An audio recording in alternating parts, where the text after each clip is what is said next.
कि बाप की याद से ही तुम्हारे पाप कटेंगे। दैवी गुण भी धारण करने हैं, और ये दैवी गुण भी ऐसे नहीं कि सत्युग में धारण करने हैं।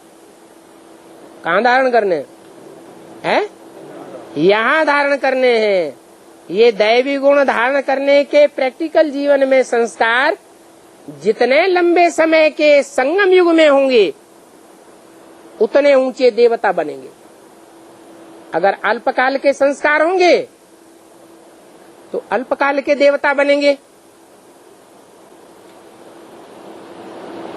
बाप तो यहाँ ही करनी कथनी की बात बताते हैं, इसलिए ये संगम युग मुख्य है। ये पुरुषोत्तम संगम युग अच्छी रीति याद करना है। अगर पुरुषोत्तम अक्षर नहीं लिखेंगे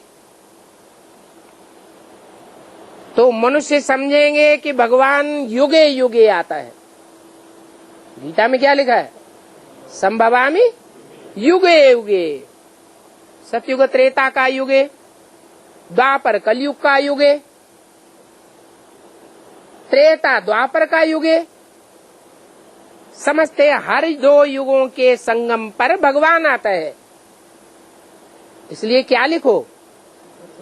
पुरुषोत्तम संगम युगे।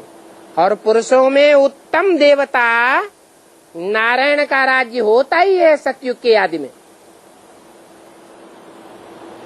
तो सतयुग त्रेता को पुरुषोत्तम संगम युग नहीं कहेंगे, त्रेता द्वापर को भी पुरुषोत्तम संगम युग नहीं कहेंगे, द्वापर कलयुग की संधि को भी पुरुषोत्तम युग नहीं कहेंगे। किसको कहेंगे?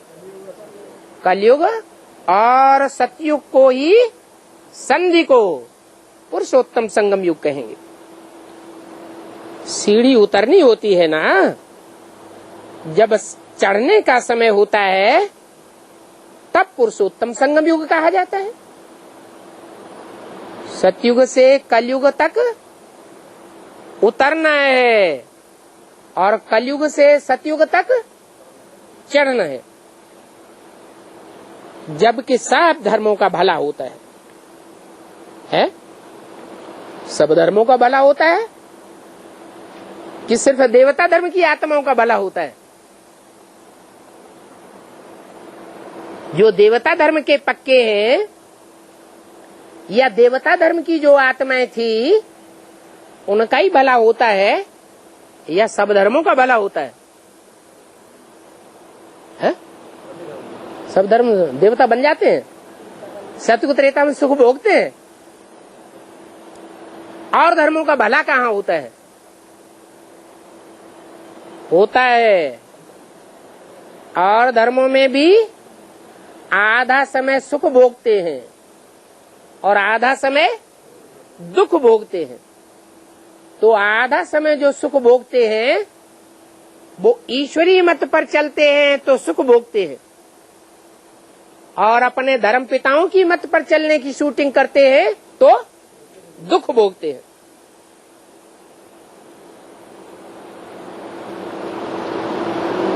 तो जो गायन है तेरे भाने सर्व का भला,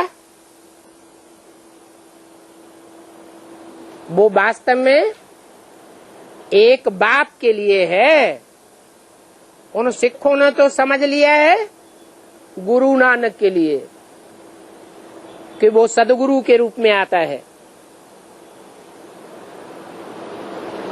अगर गुरु नानक भी ऊंचते ऊंचे है तो फिर नीच किसको कहेंगे? फिर कह दिया है नानक नीच कहे विचार।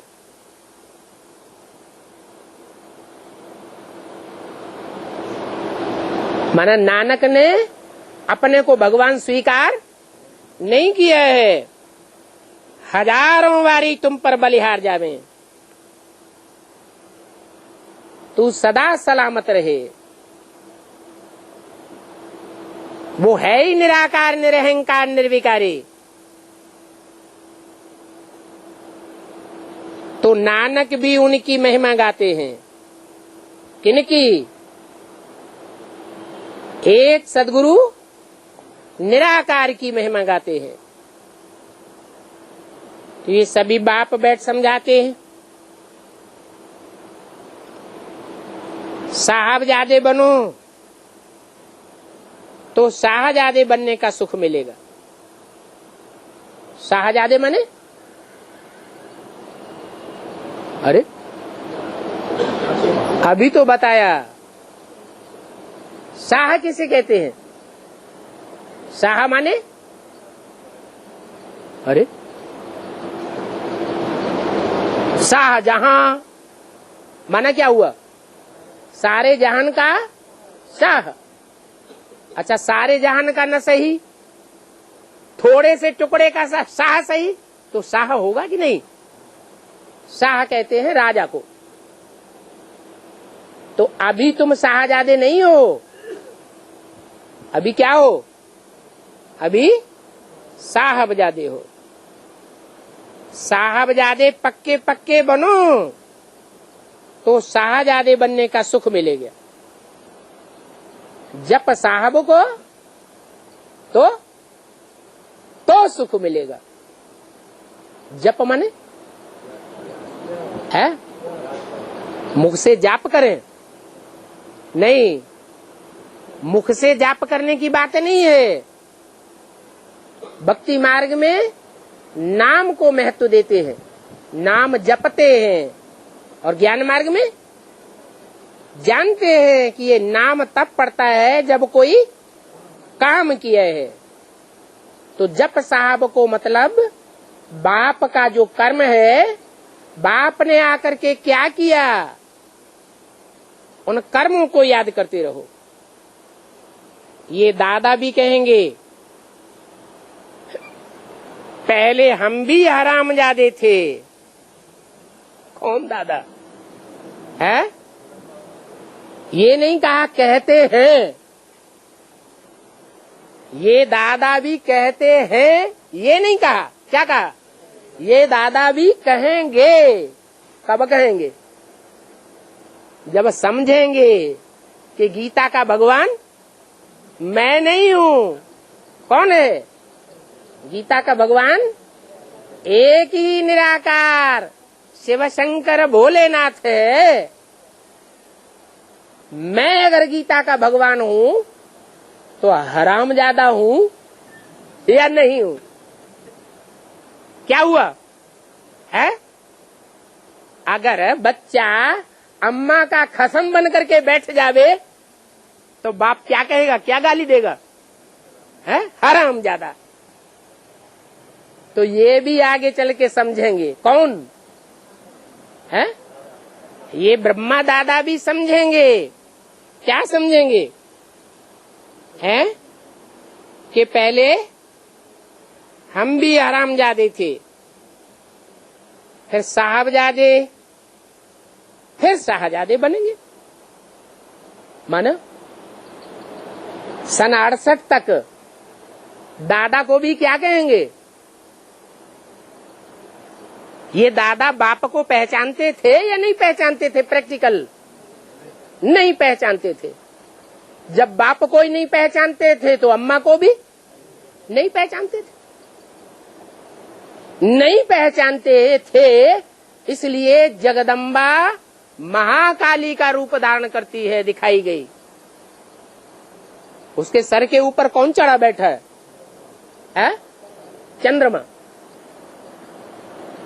तो बच्चा अम्मा के माथे पर चढ़ करके बैठे, ये शोभता है? नहीं शोभता है। वास्तव में तीसरा नेत्र तो शोभता है देवी देवताओं को, लेकिन चंद्रमा माथे पर चढ़ करके बैठे, चंद्रमा माने ज्ञान चंद्रमा ब्रह्म, वो शोभता नहीं है। इसलिए बोला कि दादा भी कहेंगे पहले हम हरामजादे थे। कब कहेंगे?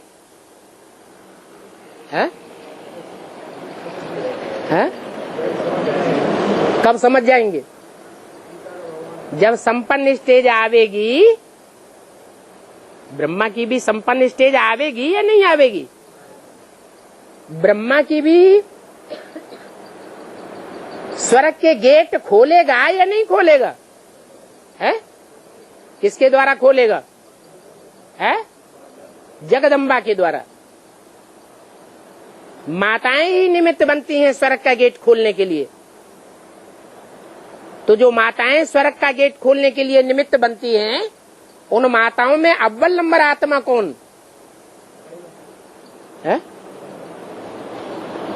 अव्वल नंबर आत्मा, माता का पार्ट बजाने वाली। बड़ी मम्मी सिर्फ डब्बा है। क्या? वो सहन शक्ति का आगार नहीं है। कौन है? ब्रह्मा।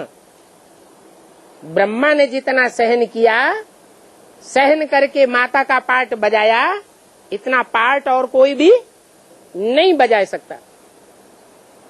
तो वो ही ब्रह्मा जो वृद्ध तन में पार्ट बजाता था, पुरुष तन में पार्ट बजाता था, इसके कारण उसकी पूजा नहीं होती, क्योंकि सब पुरुष दुर्योधन दुशासन है।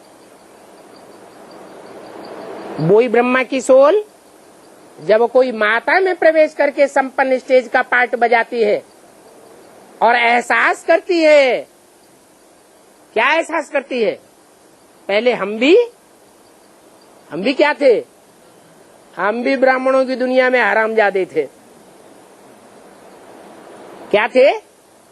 बाप को नहीं पहचानते थे, अपन को बाप समझते थे। शिवो हम समझते थे कि नहीं? मुरली में स्वीकार किया कि नहीं, मैं शिव हूं, मेरे अंदर शिव पार्ट बजाता है, मैं ब्रह्मा हूं, ब्रह्मास्मि। ये स्वीकार किया कि नहीं? तो अगर ये स्वीकार किया तो बाप कहते हैं जो अपन को भगवान कहते हैं वो हिरण्यकश्यप हुए।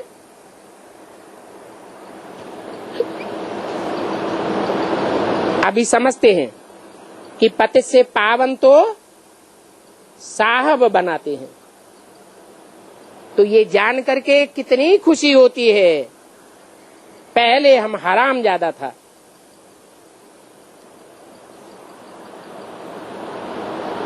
अभी साहब ज्यादा बनता हूं, फिर शाहजादा बनेंगे कब? फिर माने कब? अरे ब्रह्मा की आत्मा शाहजादा कब बनेगी? नहीं बनेगी, सतयुग में बनेगी।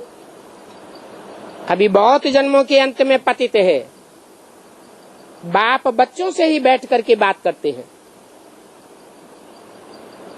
और कोई से नहीं करते हैं, बच्चे ही सुनते हैं।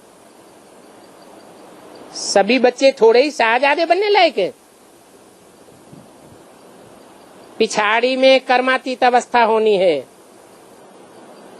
तब बाप कहते हैं अतीन्द्रिय सुख गोप गोपियों से पूछो। उस समय वो अडोल अवस्था रहती है। महावीर ने कहा ना, मुझे कोई भी हिला नहीं सकता।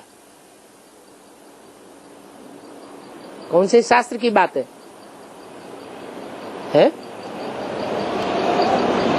अरे किसको बाबा महावीर बोल रहे हैं? जिसको होले, जिसके लिए गायन आया शास्त्रों में कि मेरे पांव को कोई हिला ही नहीं सकता। अंगद। क्या उसका नाम क्या रखा? अंगद। अंग माने जिसने ईश्वरीय सेवा में एक एक अंग दे दिया। अंगों से दुनियावी सुख लिया नहीं, क्या किया? एक एक अंग ईश्वरीय सेवा में अर्पण कर दिया। उसका नाम पड़ा अंगद। किसको कहते हैं अंगद? उन्हीं को कहा जाता है अंगद जो ईश्वरीय सेवा में पूरा अर्पण में हो जाते हैं। जो जितना अर्पण में बनते हैं, तन से, मन से, धन से, समय, संपर्क, संबंध से, उतना उनका ज्ञान का दर्पण पावरफुल हो जाता है। ये ज्ञान की प्रैक्टिकल बातें हैं, कोई भी अनुभव करके देख सकता है। और जितना ज्ञान का दर्पण पावरफुल होगा, तो शीशे के समान सबको दिखाई देगा। जैसे बोला है, बड़े से बड़ा आरसी है बाप, फिर है मिनी मधुबन। मधुबन मधुबन है शीशे के महल। इन मधुबनों में कोई भी आत्मा अपने को छुपाए नहीं सकती है। जैसे शीश महल में सबका चेहरा क्लियर दिखाई देता है, ऐसे ये पांडवों का किला ऐसा बन जाएगा, अभी भी बन रहा है कि सबको अपना चेहरा भी दिखाई पड़ेगा और दूसरों का भी चेहरा दिखाई पड़ेगा। अभी चेहरे तैयार हो रहे हैं, कोई के राक्षसी चेहरे तैयार हो रहे हैं और कोई के दैवी चेहरे तैयार हो रहे हैं। ये शास्त्रों में और अजंता एलोरा की गुफाओं में चित्रण किए जाते हैं। माया से तुम बाद में छूटते हो। माया के साथ बहुत बाहरी युद्ध चलती है। बहुत लिखते हैं बाबा माया बड़ा तूफान मिलाती है। ये स्त्री भी हमारी माया का रूप है, बाबा को लिखकर भेजते हैं। अरे बाबा तो पहले ही बता दिया। सन्यासी क्या कहते हैं? स्त्री को क्या कहते हैं सन्यासी? है नारी नरक का द्वार है, स्त्री सर्पिणी है। और बाप क्या कहते हैं? नारी नरक का द्वार नहीं है, नारी तो स्वर्ग का द्वार खोलने वाली है। जैसी दृष्टि वैसी सृष्टि दिखाई पड़ती है। वो नारी को छोड़ करके भागते हैं और बाप नारियों की ही सेना लेकर के माया से युद्ध करते हैं। बच्चे कहते हैं बाबा हम आपको याद नहीं कर सकते हैं, हमको स्त्री याद आ जाती है। बाबा हम आपको बहुत याद करने का पुरुषार्थ करता हूँ, फिर भी बुद्धि स्त्री खींच लेती है। बाप कहते हैं ये तो तूफान है, रिहर्सल हो रही है, शूटिंग हो रही है, 63 जन्मों का हिसाब किताब रील में घूम रहा है। तो वो तूफान तो जरूर आवेंगे। जो जो 63 जन्मों में विकर्म किए हैं वो तूफान के रूप में सामने जरूर आवेंगे। अभी विकर्म नहीं करना है।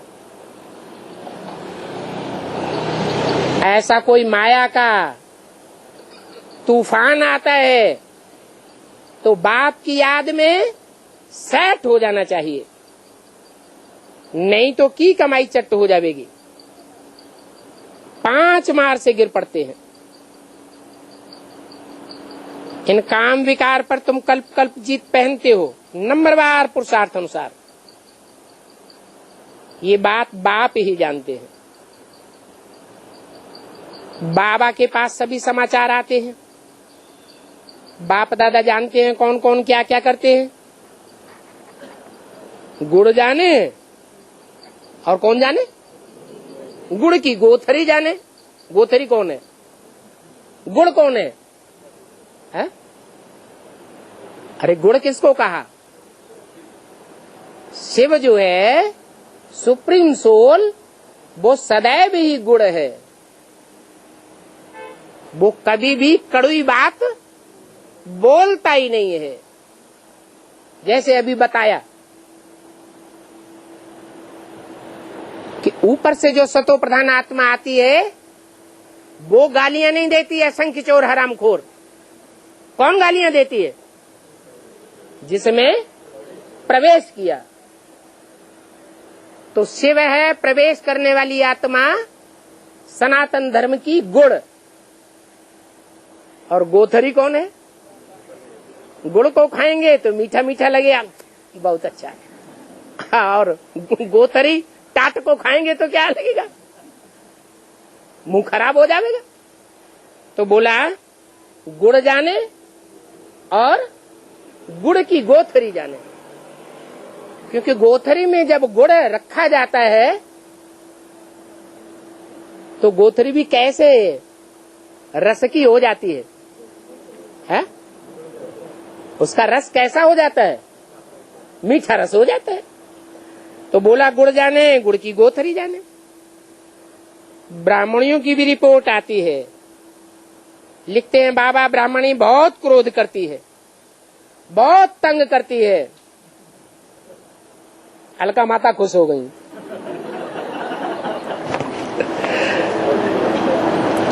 अब प्रिंसिपल को तो टीचर की रिपोर्ट देनी होती है ना। कोई कोई का स्वभाव बहुत गंदा होता है, इनको कहा जाता है वैश्यालय। शिवालय की स्थापना शिव बाबा करते हैं। रावण क्या चीज है ये कोई भी नहीं जानते हैं। अच्छा, मीठे मीठे रूहानी बच्चों को रूहानी बाप दादा का याद प्यार गुड मॉर्निंग। रूहानी बच्चों को रूहानी बाप की नमस्ते, ओम शांति।